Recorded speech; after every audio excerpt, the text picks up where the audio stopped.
ये ज़ोरोस्ट्रियंस का बहुत ही बड़ा पिलग्रिमेज साइट है। ये टीयर है उस प्रिंसेस का जो यहाँ पे भाग के आई थी अपनी लाइफ बचाने के लिए। पता नहीं चल रहा है कि हम लोग 100 के ऊपर भी चल रहे हैं। अभी हम लोग टावर ऑफ साइलेंस पे आए हुए हैं। टावर ऑफ साइलेंस वो जगह होती है जहाँ पर ज़ोरोस्ट्रियन काफी बड़े माउंटेन है यहाँ पे यार, बहुत ही यूनिक टाइप की लोकेशन है ये। एज पर ज़ोरोस्ट्रियन ट्रेडिशन, अगर आप बाई कार यहाँ पे या कोई भी व्हीकल से आ रहे हैं तो गाइस अभी दोपहर के 2 बज चुके हैं और हमें मोहम्मद एक कज़न ने ज्वाइन किया है। तो ये मोहम्मद एक कज़न है। हेलो एस्म सैयद हुसैन। सैयद हुसैन। तो अभी हम लोग एक बहुत ही स्पेशल जगह जा रहे हैं जो मेबोट टाउन से अराउंड 50 किलोमीटर आउटर में, लगभग आई थिंक यहाँ की स्पीड के हिसाब से आधे से 45 मिनट में पहुँच जाएंगे। आप में से बहुत लोग जानते होंगे, सुने होंगे या नहीं जानते तो मैं बता रहा हूँ। एक रिलीजन है जिसका नाम है ज़ोरोस्ट्रियन, जिसको इंडिया में पारसी नाम से भी जाना जाता है। तो ये रिलीजन एक्चुअली ईरान में, जब ईरान मुस्लिम कंट्री बना, इस्लामिक कंट्री बना, उसके पहले ये ईरान का स्टेट रिलीजन हुआ करता था लगभग 1000 ईयर तक। तो लगभग 7th सेंचुरी BC से लेकर 7th सेंचुरी AD तक, just before the invasion of Arab in Iran, तब तक ये पूरे ईरान का मेजर रिलीजन हुआ करता था ज़ोरोस्ट्रियन। आज के टाइम पे ज़ोरोस्ट्रियन की जो पॉपुलेशन है पूरे वर्ल्ड में बहुत ज़्यादा नहीं, बहुत कम हो चुकी है। ऑन एस्टिमेट 1 लाख से 2 लाख के बीच में है। और मैक्सिमम ज़ोरोस्ट्रियन पूरे वर्ल्ड में सबसे ज़्यादा इंडिया में रहते हैं, स्पेशली गुजरात एंड मुंबई में, उसके बाद फिर ईरान में। और जो याज़ प्रोविंस है वो उनका हब बोला जाता है ज़ोरोस्ट्रियन का ईरान में। तो अभी हम लोग एक बहुत ही होली श्राइन जाने वाले हैं जो कि माउंटेन पे लोकेटेड है। और लैंडस्केप देख सकते हो, पूरा डेजर्ट लैंडस्केप है। उस साइड पूरे माउंटेन्स दिख रहे हैं, तो वहीं कहीं माउंटेन पे वो श्राइन लोकेटेड है। पूरी रोड खाली है। अभी driving very fast. How much? लगभग 100 के ऊपर गाड़ी चल रही है, 100 किलोमीटर पर आवर। 100 यार। पता नहीं चल रहा है कि हम लोग 100 के ऊपर भी चल रहे हैं, बिल्कुल पता नहीं चल रहा है। इंडिया का तो 50 मान लो।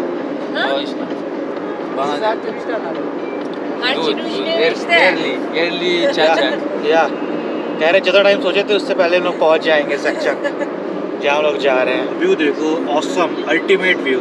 Mountain danger. तो गाड़ी स्पीड 130 पहुंच गई थी। 130 पहुंचते ही कार ने डेंजर का सायरन बजाने लगा। Beep beep beep beep beep beep beep beep beep. अभी 120 के आसपास चल रही है कार। 130 पहुंचते ही बीप का सायरन आ जाता है। ये देखिए 130, लग रहा है कि भाई 30-40 की स्पीड से चल रहा हूँ। तो ऑलमोस्ट हम लोग चकचक पहुँच गए हैं जहाँ जाने वाले हैं। इस माउंटेन के अंदर लोकेटेड है चकचक, क्योंकि होली श्राइन है माउंटेन पे। ये 1000 स्टेप। ओके, तो शायद 1000 स्टेप्स ऊपर चढ़ना पड़ेगा। काफ़ी बड़े माउंटेन है यहाँ पे यार, देख सकते हो। बहुत ही यूनिक टाइप की लोकेशन है ये। एज पर ज़ोरोस्ट्रियन ट्रेडिशन, अगर आप बाई कार यहाँ पे या कोई भी व्हीकल से आ रहे हैं और फर्स्ट टाइम जैसे ही आपको चकचक होली श्राइन दिखती है, उसके बाद से आप व्हीकल से नहीं आ सकते हैं। आपको पैदल चल के ऑन फुट ही यहाँ पर आना पड़ेगा। जो बहुत ज़्यादा होली लोग हैं, जो बहुत ज़्यादा कंजर्वेटिव हैं ज़ोरोस्ट्रियन में, वो ऐसा फॉलो करते हैं ये ट्रेडिशन। तो ये एंट्रेंस चकचक का ज़ोरोस्ट्रियन होली श्राइन ऑन माउंटेन। तो ये 1000 सीढ़ी चढ़नी पड़ेगी। 1000 almost. The way in the world is just one and that way is truth, ऐसा कुछ लिखा हुआ है। तो चलते हैं फिर। तो अभी तो हम लोग ये माउंटेन को हाइक कर रहे हैं और हम लोग कुछ इस रोड से आए हैं। बिया कम काफ़ी स्टीप चढ़ाई है यार। और ज़ोरोस्ट्रियन रिलीजन जो है ईरान का मेजर रिलीजन हुआ करता था। मेजॉरिटी ऑफ जो यहाँ के सिटीजन थे ईरान के, पर्शिया के बोलूँगा मैं, वो ज़ोरोस्ट्रियन रिलीजन को फॉलो करते थे। फिर जब इस्लाम आया ईरान में, अरब ने इन्वेड्स किया, उसके बाद उनका परसिक्यूशन शुरू हो गया। तो उस परसिक्यूशन से बचने के लिए वो ईरान से इंडिया को माइग्रेट किए in the 7th, 8th, 9th century. फिर वो ज़ोरोस्ट्रियन इंडिया के गुजरात एंड महाराष्ट्र स्टेट में जाके सेटल्ड हुए और इनको आज इंडिया में पारसी के नाम से जाना जाता है। तो आप जानते होंगे, पारसी नाम सुने होंगे। Dad Is it your first time or you have came here before? No,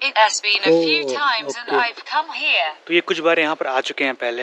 actually जो ईरान के ज़ोरोस्ट्रियंस है वो इंडिया में 2 बार माइग्रेट किए थे। पहली बार तो मैंने आप लोगों को बता दिया हूँ 7th, 8th सेंचुरी के आसपास। दूसरी बार इन लोगों ने फिर से माइग्रेट किया 16th एंड 20th सेंचुरी के बीच में। और ये जो ग्रुप थे ये अपने आप को ज़ोरोस्ट्रियन बोलते थे, बट अपने आप को पारसी नहीं बोलते थे, अपने आप को ईरानी बोलते थे। तो ये लोग भी गुजरात स्टेट और महाराष्ट्र स्टेट में आके सेटल्ड हुए हैं इंडिया के। बोला चक चक अभी काफ़ी ऊपर लग रहा, अभी आधा ही आए हैं। लोकेशन देखो यार, एकदम रिमोट, एकदम ऑफबीट लोकेशन पे इन्होंने ये ऐसा बनाया हुआ है। फाइनली हम लोग होली श्राइन चकचक पे पहुंच चुके हैं। ये ज़ोरोस्ट्रियंस का बहुत ही बड़ा पिलग्रिमेज साइट है और उनके लिए काफ़ी सैक्रेड माना जाता है। हर साल 14 जून से लेकर 18 जून तक काफ़ी सारे ज़ोरोस्ट्रियंस फ्रॉम इंडिया, फ्रॉम ईरान और बाकी कंट्रीज में जो रहते हैं वो यहाँ पर आते हैं। यहाँ पे एक एनुअल फेस्टिवल होता है इस साइट को विजिट करने के लिए। ये जो चकचक होली श्राइन है ये एक फायर टेम्पल है। तो यहाँ पे इटरनल फायर फ्लेम चल रही है, देख सकते हो, ये कभी नहीं बुझती है, कुछ ऐसा ये इटरनल फ्लेम है। और ये टेम्पल डेडिकेटेड है अहूरा माज़दा को, जो कि सबसे हाईएस्ट डाइटी है ज़ोरोस्ट्रियज़म में। पर्शियन लैंग्वेज में चकचक का मतलब होता है ड्रिप ड्रिप। तो ये देखो वाटर गिर रहा है ड्रिप ड्रिप करके, इसके बेसिस पे इसका नाम पड़ा है चकचक। तो यहाँ पे वाटर लोग कलेक्ट करते हैं इसमें और ये ग्लास में।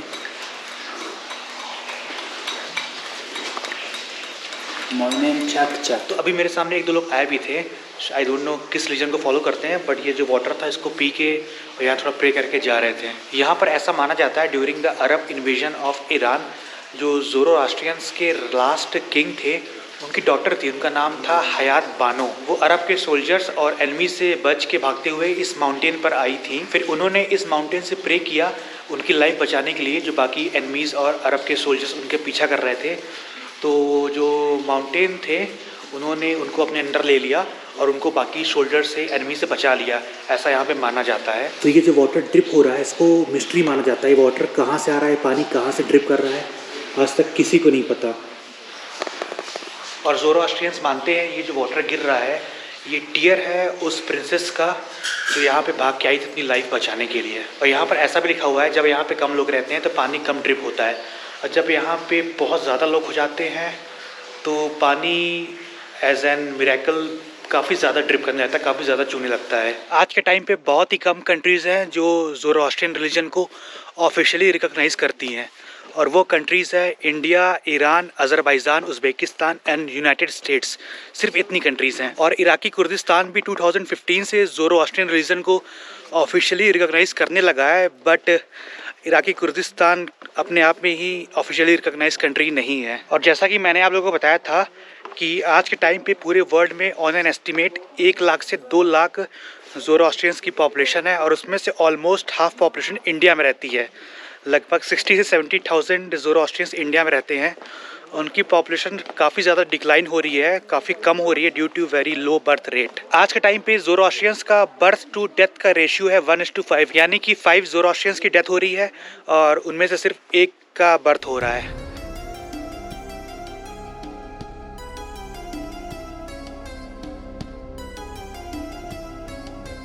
This is washer day. washer, wash, they wash. They wash. Short, then they, they put it here. Yes. Okay. And Tower, same. Dakhma ज़रतुश्तियन dakhma. तो अभी हम लोग टावर ऑफ साइलेंस पे आए हुए हैं।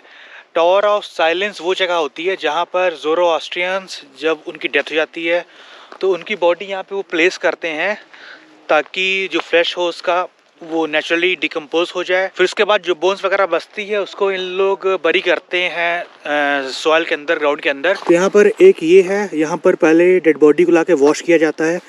उसके बाद ये 2 टावर ऑफ साइलेंस है, यहाँ पर डेड बॉडी रखी जाती है नेचुरली डिकम्पोज होने के लिए। सारे रिलीजन में अलग अलग मेथड होता है।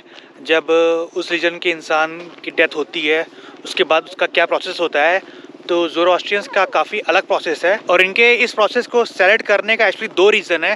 पहला रीज़न ये, इन लोग ये मानते हैं कि अगर इन लोग डेड बॉडी डायरेक्ट बरी कर देंगे तो जो सॉइल है, ग्राउंड है, वो कॉन्टेमिनेटेड हो जाएगा। इसके लिए पहले वो फ्लैश को नेचुरली रिमूव करवा देते हैं, उसके बाद बरी करते हैं।